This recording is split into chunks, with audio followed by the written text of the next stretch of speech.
Nama Tidore dimaknai dari kata Toadore yang artinya aku telah sampai. Assalamualaikum warahmatullahi wabarakatuh. Salam sejahtera untuk kita semua. Kesempatan kali ini catatan KJP akan membahas sedikit tentang asal usul nama Tidore.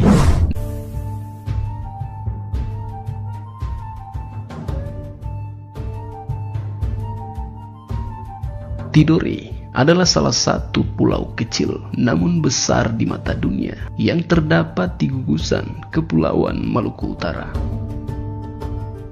Sebelum agama Islam merambah ke bumi Nusantara, Pulau Tidore lebih dikenal sebagai Kieduko yang berarti pulau yang bergunung api. Sebutan atau penamaan ini sesuai dengan kondisi topografi Tidore yang memiliki sebuah gunung yang diberi nama Kie Marijang yang berarti gunung atau pulau yang begitu indah.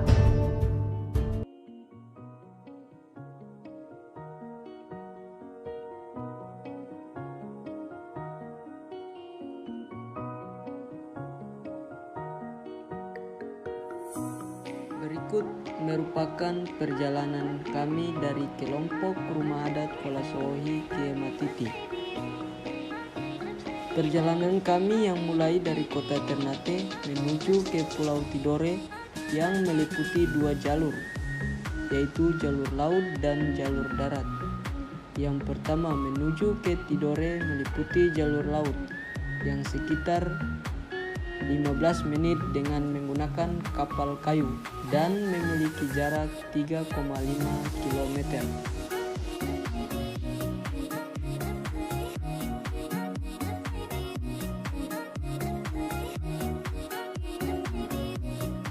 Kemudian yang kedua, perjalanan menuju ke tempat rumah adat tersebut, tepatnya di Desa Gurabunga yang memiliki beberapa kendala, yaitu jalannya yang begitu ekstrim, seperti jalan yang begitu menanjak dan dipenuhi dengan lumut.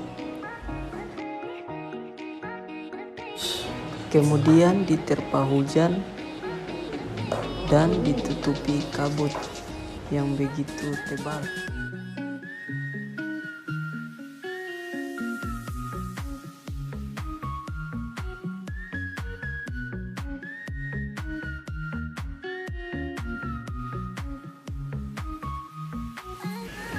Di Desa Gurabunga merupakan desa yang sangat sejuk terhadap lingkungannya.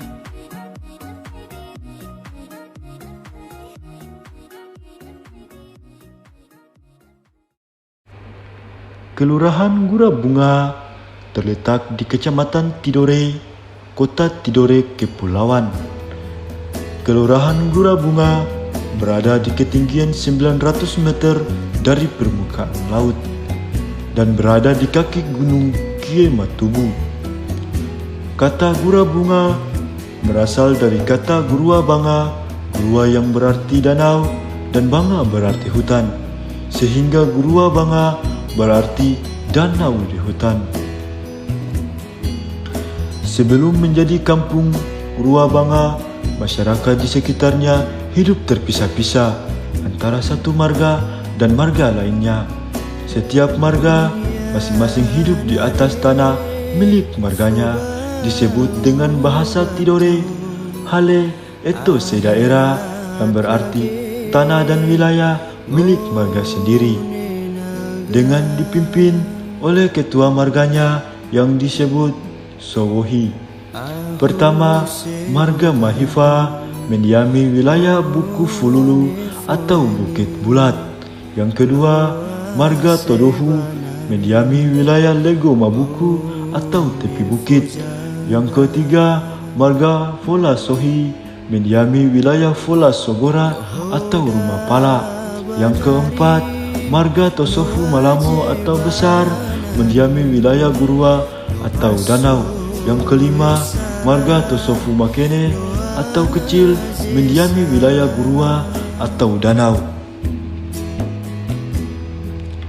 Pada 1950, kelima marga tersebut berkumpul dan bersepakat untuk menjadi satu dalam sebuah kampung.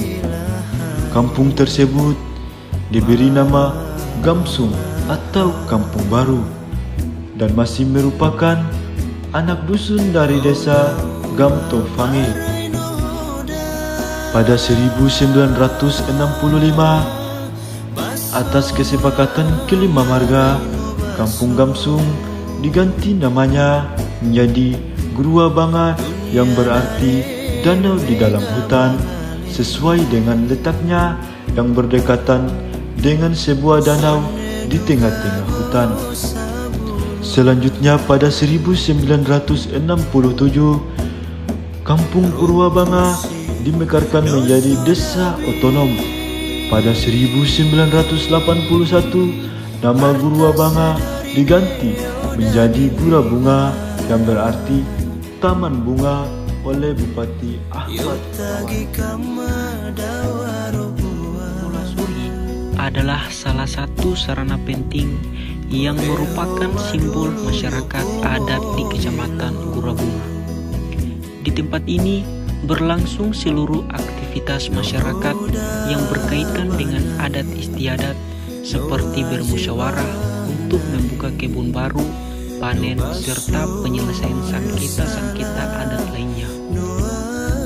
Selain itu juga berfungsi sebagai ritual adat yang berkaitan dengan ritual magic yang menunjuk pada penyembahan bagi roh leluhur untuk penyembuhan bagi mereka yang sakit dan bagi mereka yang membutuhkan pekerjaan, jabatan, dan lain sebagainya.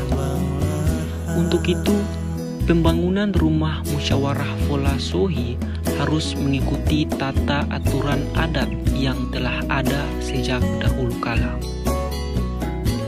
Konstruksi bagian bawah rumah adat Fola Sohi. Fola Sohi memiliki lantai dasar yang terdiri dari timbunan tanah yang dipadatkan. Agar tanah tidak berserakan keluar, maka pinggiran tanah ditahan oleh susunan batu kali membentuk sudut 8. Timbunan lantai dasar ini lebih tinggi kira-kira 30 sampai dari halaman luar meter yang disebut bangir. Pada bangir diletakkan dasar-dasar tumpuan tiang batu yang tertanam separuhnya pada dasar lantai yang terdiri dari 8 buah dasar tiang induk atau disebut belok. 12 tumpuan tiang samping luar. Konstruksi bagian tengah. Fungsi Fola Sohi sebagai tempat musyawarah menggunakan dinding dari bambu. Tiang-tiang tidak ditanam dalam tanah tetapi dialas dengan batu. Tiang-tiang tersebut antara lain adalah sebagai berikut, yaitu 4 buah tiang induk yang ada pada sentral bangunan. Tiang-tiang ini lebih besar daripada tiang-tiang lainnya. Selain itu juga pada konstruksi bagian tengah dibuat agak berbeda dengan sasado yang ada di Halmahera Barat, di mana dari segi fungsi Fola Sohi lebih sebagai media penyembahan pada roh leluhur. Dalam kebudayaan masyarakat Tidore, pada setiap sudut akan ada 4 tiang penopang. Selain itu juga pada konstruksi bagian tengah terdapat 4 tiang penopang juga untuk jateri atau disebut teras. Sehingga pada konstruksi Fola Sohi bagian tengah menampilkan unsur kekhususan yang berkaitan dengan esensi kepercayaan masyarakat Tidore. Desain konstruksi bagian tengah Fola Sohi bisa dilihat akan memunculkan 2 ruangan besar yang digunakan sebagai media penyembahan, antara lain pada jateri atau teras dan juga ruang inti yang akan dilakukan secara ritual adat pada masing-masing sisi ujung ruangan timur dan barat. Konstruksi bagian atas. Pada umumnya, Vola Sohi berloteng dan seluruh ruangan konstruksi atas tertutup. Pada konstruksi bagian atas terdapat satu buah tiang raja yang menopang 4 balok yang mengeratkan satu dengan yang lainnya. Sistem dan gaya Vola Sohi adalah dengan menggunakan pen yang terbuat dari bambu, sehingga boleh dikatakan hampir seluruh konstruksi Vola Sohi menggunakan bambu sebagai kelengkapan pembuatan rumah adat Vola Sohi. Pada konstruksi pemasangan atap selalu didekatkan pada kosmos masyarakat yang mengharuskan pemasangan atap selalu dimulai dari kanan lalu ke kiri.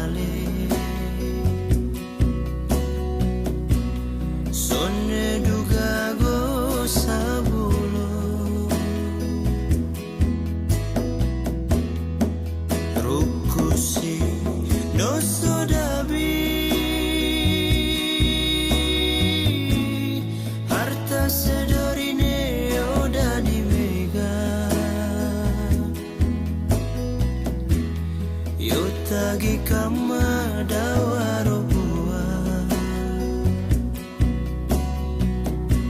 Koreho madulu yokumo nyelo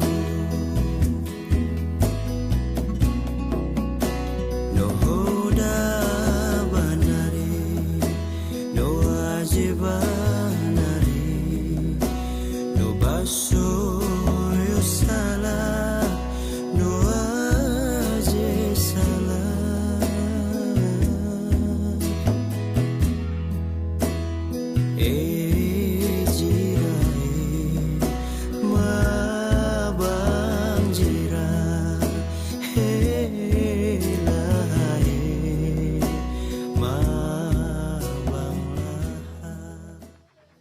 Boleh tanya, kalau DP bangunan tuh ini dia hanya satu ruangan saja? Dia ruangan kotak satu saja? Ini ataukah dalam itu dia ada kamar? Ya? Ada kamar. Ada lagi? Istilah kalau bahasa dari orang tua atau sampai sekarang dia rumah adat ini yang situ tuh DP Majiko itu kan istilah teras itu. Teras sebelah darat, teras sebelah laut. Terus sebelah di laut itu nanti acara baru kasih sambung meja atau minum atau makan itu kan di sebelah sana. Terus yang Jiko atau sebelah ini ada kamar 2. Jadi itu di masing-masing kayak nama gitu. Masing-masing ada nama. Kayak di sini kan Jiko tuh. Iya. Sebelah laut itu jadi nama. Nama itu sudah nama Jiko atau Jiko Serabi. Oh, teras itu dia nama itu Jiko. Itu saya. Ya kalau itu namanya kan kalau kamar berarti kamar muka, kamar tengah atau kamar belakang ini kamar 52, kamar 52.